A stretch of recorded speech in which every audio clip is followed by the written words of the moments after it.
Hai semua, di chapter kali ini gue akan lanjutin cerita tentang bertahan hidup dan tinggal di UK sebagai kolektor musik. So, let's go.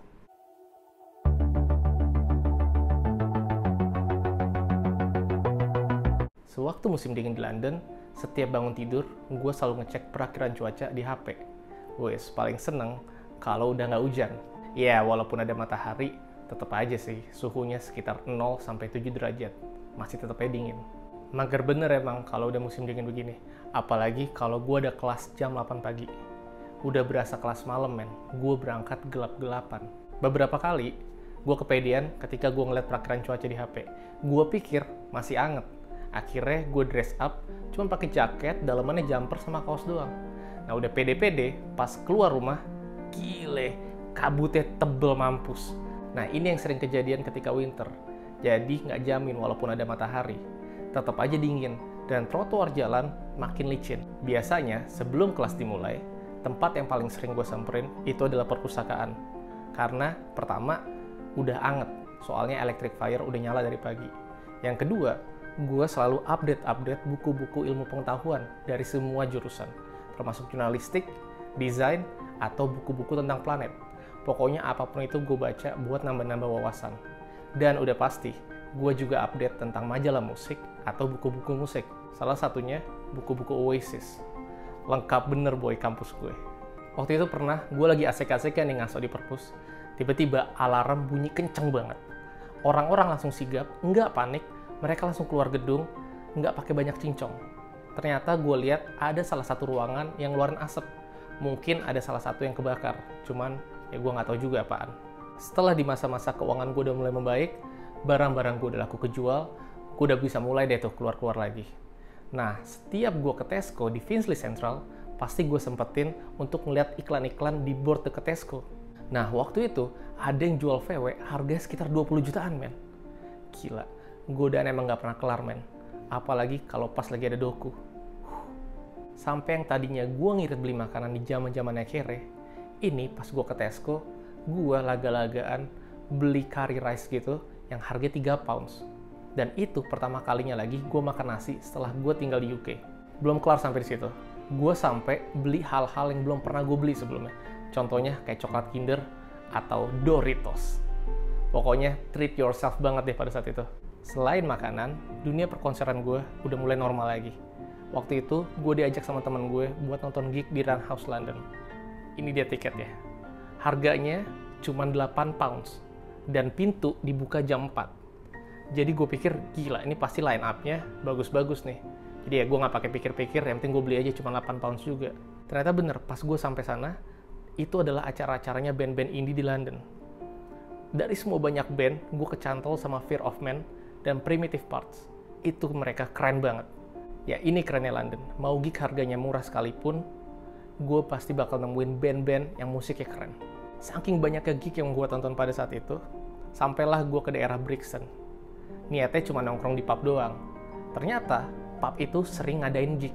Nama pubnya Jam Brixton. Terus pas gue ke toiletnya aja, itu isinya tempelan-tempelan poster. Salah satunya poster gede Primal Scream. Terus pas kita minum-minum di luar, di situ ada poster untuk gig yang akan datang. Sebenarnya biasa aja, cuman pas gue lihat, gue kepaku sama tulisan John Lennon. Shit, apa-apaan nih? Penasaran kan gue? Akhirnya gue cari tahu tuh. Gue beli vinilnya, gue dengerin musiknya. Ternyata dia adalah musisi dari labelnya Alan Maggie yang baru. Fuck. Dan pas gue dengerin, jir, folk mampus main musiknya. Lo bayangin, namanya John Lennon, musiknya folk kayak Bob Dylan.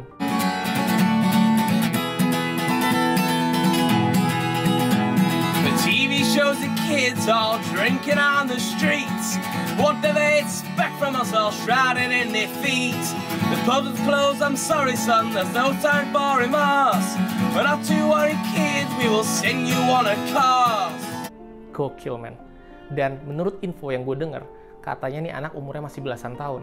And I'm about like, what age are you? And he's got 14. Now you had to believe he was 14 because he was about 5'2". And he's now about 5'5", 5'6", but I'm a bit like, unbelievable. Nggak lama akhirnya gue beli aja tuh tiket konser. Saking penasarannya gue pengen nonton live-nya. Akhirnya sampailah gue di Jam Brixton. Karena ini pub yang nggak begitu besar, jadi emang nggak ada antrian juga. Nah, karena emang gue datangnya selalu awal, tiba-tiba ada bocah yang turun dari mobil sama bokapnya. Lewat depan gue gitu masuk ke pub. Terus pas gue liat, kok kayak gue kenal ya? Terus gue inget-inget, jir, ini si John Lennon nih. Ya udah, akhirnya gue juga masuk ke dalam. Dan gue diizinin untuk nonton soundcheck-nya dia. Setelah itu gue ngobrol-ngobrol sama dia. Tahu nggak? Ternyata ini bocah bener. Umurnya masih 14 tahun, bukan 17 tahun. Gila, bayangin, 14 tahun. UK emang bener-bener deh. Nggak pernah kehabisan amunisi untuk musisi. Gokil, man. Selain konser, gue juga udah mulai merambah ke hal-hal yang lain. Salah satunya waktu itu gue nonton film di bioskop. Nah, ini tiketnya. Waktu itu gue diajak nonton The Grand Budapest Hotel di Phoenix Cinema. Dan harga tiketnya sekitar 9,5. Ya lumayan juga sih. Nah, cuman gue pikir Phoenix Cinema ini model-modelnya tuh mirip kayak Odeon. Ternyata enggak. Phoenix Cinema ini lebih kecil dan ternyata tempatnya itu benar-benar tempat legendaris. Lokasi Phoenix Cinema waktu itu gue datengin ada di East Finchley. Itu nggak jauh dari tempat gue, cuman 2 stasiun dari Mill Hill East. Dari luar, Phoenix Cinema emang nggak kelihatan besar. Cuman pas gue masuk ke studionya, cir, keren banget. Dari interiornya, dari bangku-bangkunya, dan dari atmosfernya itu klasik mampus, men. Dan ternyata gue baru tahu kalau Phoenix Cinema bukan untuk nonton film doang. Itu sering dipakai untuk teater atau gig music. Gila, nggak ada nyesel-nyeselnya gue datang ke sana. Selain itu, ini juga pertama kalinya gue ke daerah East Finchley, karena teman gue tinggal di East Finchley. Dan lo tahu, selain Highgate, East Finchley juga jadi tempat untuk syuting filmnya Son of the Dead. Gue ngerasa di sini momen hidup gue udah oke bener. Gue udah mulai pakai perhitungan dan mulai cari peluang lain buat dapetin pemasukan. Dan ternyata keuntungan yang gue dapet lebih dari yang gue perkirain, men. Salah satu momennya adalah ketika Record Store Day di UK. Ini bener-bener kesempatan besar karena selalu ada rilisan eksklusif yang bisa langsung gue dapetin tanpa mesti beli online. Soalnya kalau beli online, selain nunggunya lama, kadang harganya jadi tinggi banget. Dari jauh-jauh hari, gue udah mulai info tentang Record Store Day UK di sosial media gue. Banyak banget yang nitip abis itu, dari macam-macam negara pula. Akhirnya, gue pilih jalan ke daerah Berwick Street di London, karena ada beberapa record store di sana. Jadi, gue bisa dapetin rilisan Record Store Day dari setiap record store. Di Berwick Street itu ada 4 record store yang jadi tempat official untuk rilisan Record Store Day, termasuk Sister Ray. Jadi aman lah stok gue. Pas gue sampai Berwick Street, anjir, ternyata antriannya udah nguler panjang bener. Gue pastiin dulu dong, ini orang-orang pada ngantri buat Record Store Day atau event lainnya nih. Pas gue lihat bener aja, mereka ngantri buat Record Store Day. Terus gue ngobrol-ngobrol sama orang yang antri di depan. Mereka bilang, mereka itu udah nginep di depan toko barengan sama beberapa orang sebelumnya. Waktu itu gue kira gue sampai jam tujuan itu udah kepagian. Ternyata gue dapat antrean nomor 90-an. Sister Ray baru buka jam 10 padahal. Gokil bener antusiasnya. Untungnya dari pihak Sister Ray mereka ngasih pulpen plus kertas yang isinya itu rilisan Record Store Day buat kita pilih. Gue udah centang beberapa rilisan Record Store Day buat dipesen. Jadi pas kita masuk ke toko, tinggal kasih kertasnya, nanti tinggal bayar. Itu yang bikin antriannya cepat kelar, walaupun sebelumnya panjang bener. Abis kelar dari Sister Ray, gue pindah ke toko selanjutnya. Buat nyikat beberapa rilisan Record Store Day yang lain, sekaligus gue juga mau ngedobelin. Salah satunya, apalagi kalau bukan Oasis. Ini pertama kalinya Oasis ikutan Record Store Day. Dan waktu itu, mereka ngerilis 20 tahunannya debut single Supersonic. Ini dia vinilnya. Gue dapet di hari perilisannya. Jadi waktu gue keliling-keliling Record Store, gue ngedobelin banyak vinyl Supersonic ini. Jadi kalau kalian lihat ada tulisan Record Store Day Exclusive Supersonic. Ini dari sekian banyak vinyl Supersonic yang gue punya. Dan ini kalau kalian lihat masih segel.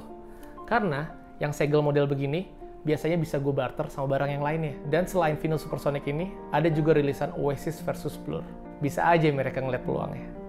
Semua barang yang gue beli buat pribadi dari event Record Store Day itu murni dari profit yang gue dapat.